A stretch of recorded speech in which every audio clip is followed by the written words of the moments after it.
నమస్తే అశోక్ గారు. నమస్తే అండి. సార్, గత కొద్ది రోజులుగా పరారీలో ఉన్న రాజ్ కసిరెడ్డి మరి సడన్‌గా పోలీసులకి ఎలా చిక్కారంటారు? ఆయన అంటే మనం ఈ మొత్తం వ్యవహారం చూస్తే రాజ్ కసిరెడ్డి కీలక పాత్రధారి మనకు అర్థమైపోయింది. ఆల్రెడీ విజయసాయిరెడ్డి విచారణకు హాజరైనాడు. అది అదాన్ డిస్టిలరీసా లేకుంటే ఇంకొకటా? ఇంకొకటి అనే దానికంటే ముఖ్యంగా ఆయన చెప్తున్నాడు కదా, 100 కోట్ల రూపాయలు నేను అప్పు ఇప్పించినాను. నాకు సంబంధించిన ప్రైవేట్ ప్లేసెస్‌లోనే మీటింగ్ చేసుకున్నారు. ఇవన్నీ ఆయన ఓపెన్‌గా చెప్పేశాడు. ఎవరు? విజయసాయిరెడ్డి. ఆయన అంత ఓపెన్‌గా చెప్పడానికి కారణం ఏంది? ఈ మద్యం వ్యవహారానికి సంబంధించి ఆయనకు రూపాయి కూడా అందినట్లేదని నాకు అందుతున్న సమాచారం.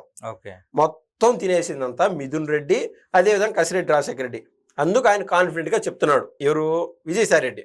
ఈ క్రమంలో మిథున్ రెడ్డి కూడా సర్కిల్లోకి వచ్చాడు. సిట్టు ఇదే కోవలో మిథున్ రెడ్డి గారిని కూడా విచారించింది. తర్వాత Kasireddy Rajasekhar Reddy he's the kingpin total. ఎందుకంటే ఇప్పుడు ఒక థమ్సప్ బాటిల్, పెప్సీ బాటిల్ లేదంటే కూల్ డ్రింక్ ఉంటుంది.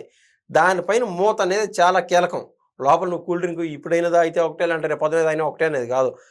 అది టేస్ట్ పోతుంది కదా, అంటే గ్యాస్తో ఇంబిట్ ఫుల్ స్ట్రాంగ్గా ఉంటుంది. గ్యాస్ ఫిల్ అయ్యి ఆ కింగ్ పిన్ అనేది అంటే ఆ మూత ఈ కసిరెడ్డి రాజశేఖర రెడ్డి. ఆ మూత కన్నా తీసేస్తే మొత్తం ఉండే లోపలంతా దానికి వాల్యూ పోతుంది మళ్ళీ వెనకటికి రోజులు జరిగే కొద్దీ. So he's the kingpin there, Kasireddy Rajasekhara Reddy. ఆ కింగ్ పిన్ కన్నా విచారిస్తే దీంట్లో ఎవరు ఉన్నారు, అసలు ఏమేమి జరిగింది అనేది మొత్తం కీలకం ఆ కింగ్ పిన్ అయినటువంటి కసిరెడ్డి రాజశేఖర రెడ్డి. ఈయన ఏం చేశాడు? ఈయనకు సంబంధించి ఈ మద్య వ్యవహారంలో ఈయన హ్యాండ్ ఉన్నదని చెప్పి మార్చి ఆఖరులో ఆయనకు నోటీసులు అందించారు. నోటీసులు అందిందే తడవు ఆయన ఉన్న పలంగా ముందు హైదరాబాద్కు పరారైనట్లు మనకు అందిన సమాచారం. తర్వాత నిన్న పోలీసులు అరెస్ట్ చేసే వరకు కూడా ఎవరికి తెలియని విషయం ఏంటంటే ఆయన ఇన్నాళ్ళు గోవాలో తలదాచుకొని ఉన్నాడు. ఓకే.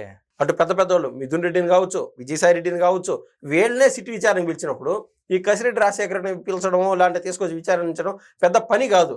ఈయన ఇన్నాళ్ళు ఎందుకు తప్పించుకోండా అంటే మీకు అక్కడే అర్థమైండాల ఈయన ఆ కేసులో ఎంత కీలక పాత్రధారి, సూత్రధారులో ప్రధానమైన వ్యక్తి, జగన్మోహన్ రెడ్డి గారికి ఎంత అత్యంత సన్నిహితుడు అనేది మీకు అర్థమై ఉండాలి ఇప్పటికే. కాబట్టి ఈయన గోవాలో తలదాచుకుంటా ఉన్నాడు. ఈ గ్యాప్లో 4 సార్లు, ఒకటికి 4 సార్లు ఆయనకి నోటీసులు అందించారు పోలీసు వాళ్ళు. అంటే ఆయన వాళ్ళ నాయనైనటువంటి సుధాకర్ రెడ్డి ఆయన దగ్గర నోటీసులు ఇవ్వడము, మీ కొడుకు చెప్పండి అయ్యా అని అడగడము. ఆయన ఏ విధంగా చెప్పినాడో మనకు తెలియదు, కానీ ఆయన ఆ నోటీసులు ఆయన ఇంకా అందినాయో లేదని చెప్పి ఆయనకు మెయిల్స్ కూడా చేశారు కసిరెడ్డి రాజశేఖర రెడ్డికి. ఈ గ్యాప్లో ఆయన ఏం చేస్తా వచ్చాడు? విదేశాలకు పోవాలనే తపనలో పోలీసులు మైండ్ డైవర్ట్ చేసే విధంగా ఆయన మెయిల్కి రిప్లై ఇవ్వడం మొదలుపెట్టాడు. అయ్యా నేను విచారణకు వస్తాను, వచ్చేటప్పుడు నా లాయర్తో వస్తాను, వెయిట్ చేయండి అని చెప్పి టాపిక్ డైవర్షన్ చేశాడు.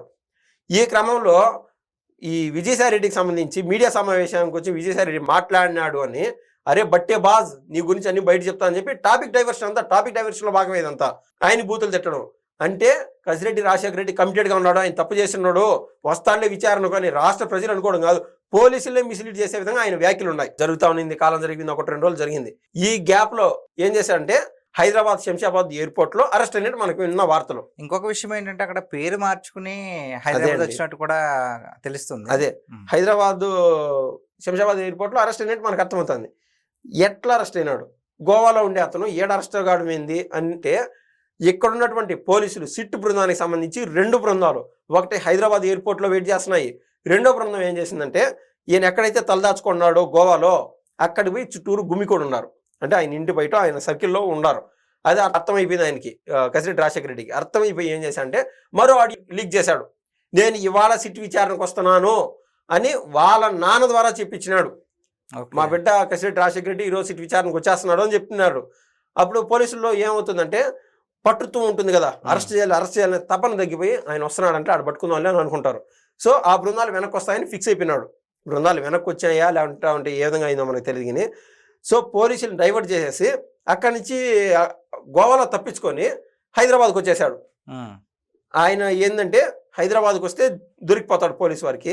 హైదరాబాద్కు వచ్చే టైంకి కసిరెడ్డి రాజశేఖర రెడ్డి పేరుతో ఇక్కడ ఏడైనా నమోదైతే టికెట్ ఆటోమేటిక్గా వాళ్ళకి పోలీసు వాళ్ళకి అర్థమైపోతుంది. కాబట్టి రాకేష్ రెడ్డి అనే పేరుతో టికెట్ కొట్టించుకొని రావడం. ఎయిర్పోర్ట్లో ఆయన అరైవల్ గేట్ కాడ వెయిట్ చేస్తున్నారు పోలీసు వాళ్ళు. ఎంతసేపుగా ఆయన రావట్లా. ఏమైతే అందరూ వ్యవహారం ఆలోచన చేసి చూస్తే అదే రాకేష్ రెడ్డి పేరుతో Chennai ticket, from Hyderabad Chennai ticket. Okay. 60,000 gate కాడికి వచ్చే పనిలే, ఆధార్ నట్టు బావచ్చు ఎయిర్పోర్ట్లో. సో పోయి చెన్నై ఫ్లైట్ ఎక్కేదానికి ఆయన సమాయత్తం అయినాడు. ఇది పసిగట్టిన పోలీసులు ఉన్న పల్లంగా పోయి ఆయన అరెస్ట్ చేశారు. ఓకే. అరెస్ట్ చేసేటప్పుడు ఏం చేశారంటే అదొక మరి పెద్ద హై డ్రామా. నేను రాను వచ్చానని చెప్పినా కదా, ఈరోజు ఆడియో రిలీజ్ చేశాను కదా, అంటే 4 సార్లు నాయన, నీకు 1కి 4 సార్లు మేము నోటీసులు అందించాము, నువ్వు ఏ రోజు స్పందించలేరు, రాను కూడా రాలేదు, నిన్ను వదిలితే అది మాకు తెలుసు, మా ఫ్యూచర్ మాకు అర్థమైపోతుంది, నువ్వు ఖచ్చితంగా రావాలని చెప్పి ఆయన అరెస్ట్ చేసి ఆటోమేటిక్గా ఈ సిట్ విచారణకు తీసుకెళ్లినారు. అది మొత్తం జరిగినటువంటి వ్యవహారం.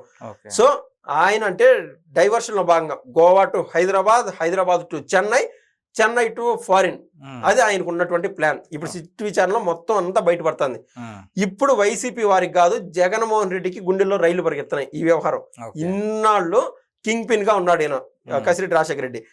జగన్మోహన్ రెడ్డికి ఏమి సంబంధం లేదు అని ఎంత చెప్పినా ఆయన అది పోలీసులు వినే ప్రసక్తి ఉండదు, ఎందుకంటే ప్రతిదీ ఒకటి ప్రూఫ్ ఉంటుంది ఆయనకి ఏం సంబంధమో అని.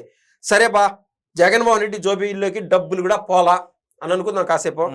సీఎం హోదాలో ఉండి అంటే ఆయనకున్న దగ్గర ఉన్నటువంటి వ్యవస్థని కనీసం పటిష్టంగా చేయకుండా ప్రతిదీ కుట్రపూరితంగా, సీఎం సంతకం లేనిది ఇంత పెద్ద కాంట్రాక్ట్లన్నీ అంత చేరవు, నెలకి 60 కోట్ల రూపాయలు డబ్బులు వస్తా ఉంటే అనధికారికంగా, ఏది అధికారికంగా డిస్టిలరీస్ వాటి వ్యవహారాలు దాని కాదు, అనధికారికంగా పైన వచ్చే కమిషన్లు ఒక్కొక్క కేసు పైన అంటే 12 బీర్లు కానీ 12 ఏదో మందు సీసాలు కానీ ఆ కేసు పైన ఏకంగా 150 నుంచి 450 రూపాయలు డబ్బులు జమ చేసుకుంటా ఉన్నారు. అది అనధికారికంగా. అంటే రోజుకు 2 కోట్ల రూపాయలు. ఈ 2 కోట్ల రూపాయల్లో దాదాపు 1,40,00,000 సింగల్ జోబీ జగన్మోహన్ రెడ్డి జోబీలోకి అందేది. మిగిలిన 60 లక్షల్లో భాగాలు పంచుకునేవాళ్ళు, ఒక మిథున్ రెడ్డి, ఒక కసిరెడ్డి రాజశేఖర రెడ్డి, ఎందుకంటే ఈ వ్యవహారం అంతా చూసుకుంటా ఉన్నాడు కాబట్టి.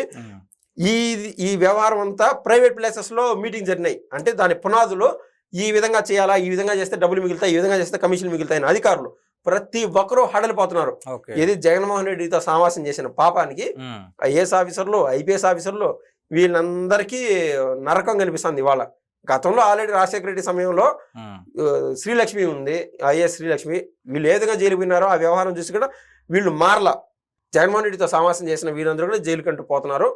మొత్తం మీద కసిరెడ్డి రాజశేఖర రెడ్డి ఏదైతే మాస్టర్ ప్లాన్ వేసుకొని విదేశాలకు పోదాం ప్రయత్నం చేశాడో దానికి ఏపీ పోలీసులు సమర్థవంతంగా పనిచేసి ఆయన్ని కటకటాల్లోకి తీసుకెళ్లే విధంగా ఆ యొక్క సమాయత్తం అంతా జరిగిపోయిందండి. ఓకే, థ్యాంక్స్ అండి, ధన్యవాదాలండి.